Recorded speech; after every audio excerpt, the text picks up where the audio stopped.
Teachers at PHM have until December 15th to catalog every book in their classroom. Some elementary school teachers have hundreds of books in their classrooms, with libraries numbering into the thousands of books. District leaders say all this extra work is in response to House Bill 1447, which was passed in the spring and goes into effect next year.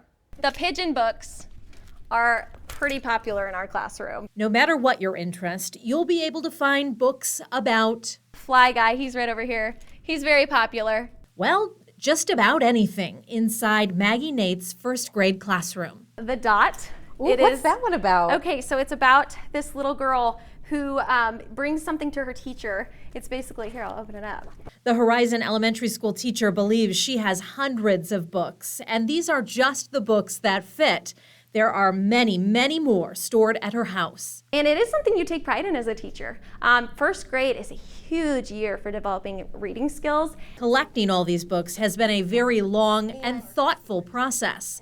For Nate, having a diverse classroom library was important to her. I built my library around that concept of, hey, do I have a mixture of resources for my kiddos so that they can experience things that they love and enjoy, but also learn about others? But now you have all these books. Yes. And you have to catalog them. Correct. Yes, it's true. Nate, like all teachers in PHM School Corporation, is now required to catalog every single book available in her classroom. I mean, simple, we're thinking title and author, made accessible to our parents, so a parent would be able to view what's in the classroom library. House Bill 1447, which is now law, requires school districts to publish a catalog of material available in a school library. It also requires schools to have a process by which someone can request material be removed from the library. PHM says it's had a similar policy since 2005. The district is now going a step further beyond the new law and having teachers create a master list of books in their classroom libraries. Essentially, we want transparency with our parents, and so it would be a list of these are the books that are accessible to your child in the classroom. If a parent sees a book on that list and they don't like it, what then? Well, we value our relationship with our parents. So I would say, and this isn't just with books, but with anything, if a parent has a concern, we certainly would hope they'd reach out to the teacher or reach out to the principal, because we want to partner with that parent. Now, some have serious concerns this new law could lead to censorship and book banning. You voted against this, I saw. Why? I voted against the language that was added into 1447. Representative Maureen Bowers says parts of the new law are vague and put teachers, librarians, and school leaders at risk of criminal prosecution. This language is incredibly challenging for a number of reasons. First of all, it is fear-driven. She's referring to the part of the law that says people can request material be removed from a school library if it's obscene or harmful to minors. New language in the law also removes protections for teachers and schools from being criminally prosecuted. Now the problem could arise, and something we will see now that it's law, is that any individual who lives in the community or has a parent of a child in that school could bring a challenge simply because they oppose the content of that literature. A lot of those who are in favor of it oppose the idea of pornography in our classrooms. And of course, we all object to that.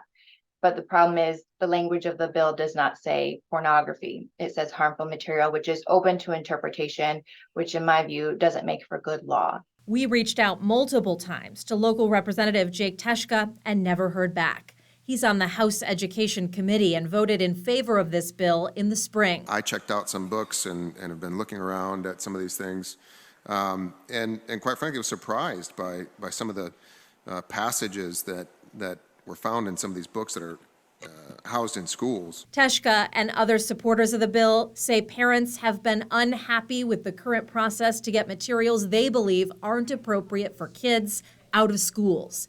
Opponents say they shouldn't have the right to ban those materials from all kids and are concerned about who makes the decision on what's appropriate and what's not. There is a lot to catalog and record, but we will make it happen. Nate's classroom is a long way from the State House, but she hopes her soon-to-be long list of classroom books helps bring her closer to her students and their families. Operation Education is digging deeper into this new law and its real-world impact, what its creators intended, and the possible penalties for not following the law. Will teachers or librarians face jail time? That's Wednesday. In the studio, Kristen Bean, WSBT 22 News.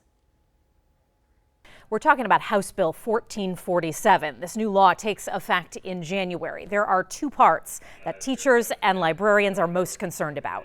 Section 2 bans materials that are obscene or harmful to minors. Opponents argue harmful to minors is too vague and could mean anything that someone is opposed to. Section 5 and Section 6 say that if someone is found to have given harmful material to minors, they can't use an educational defense and they've committed a level 6 felony.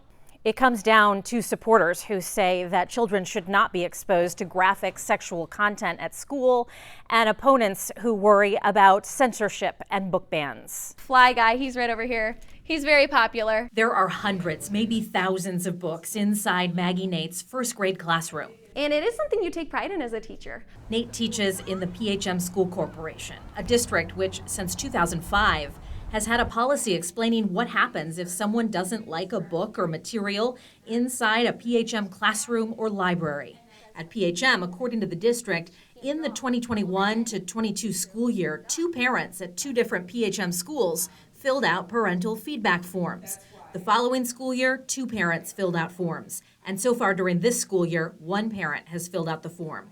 The district says when the books were reviewed by the committee as laid out in the district's long-standing policy, the books were found to have literary value. In fact, most school districts in Indiana have similar policies. School City of Mishawaka says in the past 3 years, there have been no requests to review any materials. Concord Community Schools says it's removed 3 books with its procedure, 1 from the junior high and 2 from the high school. Still, during the last legislative session, some lawmakers claimed parents felt the process wasn't working and that their children were being exposed to inappropriate sexual content.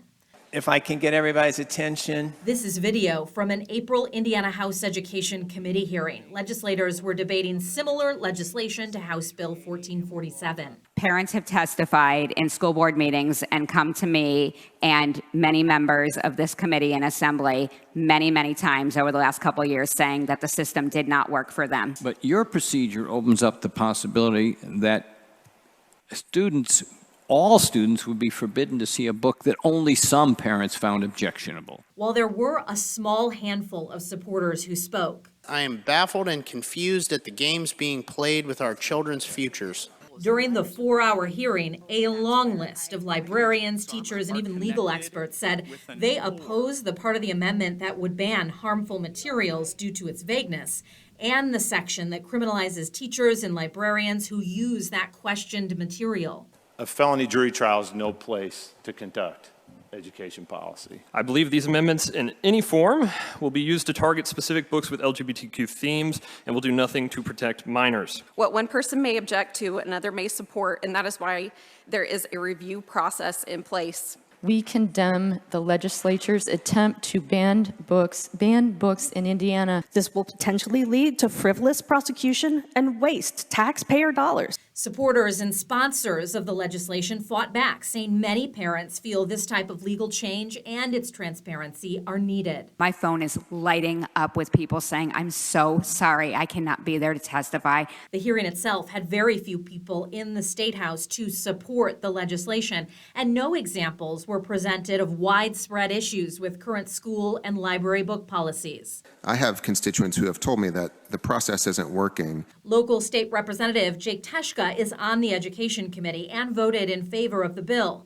During the hearing, he said he wanted to help parents who felt their kids were being exposed to inappropriate materials in schools. And quite frankly, I was surprised by some of the passages that were found in some of these books that are housed in schools. Still, opponents said a book or material should not be taken away from all children just because one person doesn't agree with it.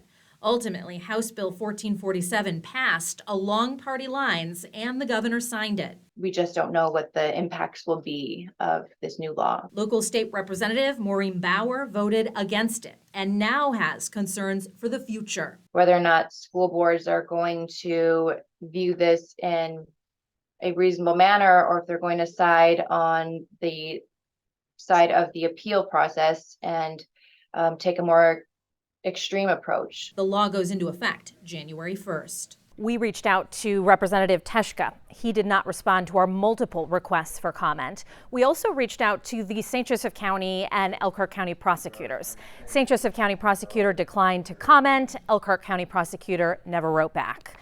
In Indiana, people convicted of this level of felony could face 6 months to 2.5 years in prison.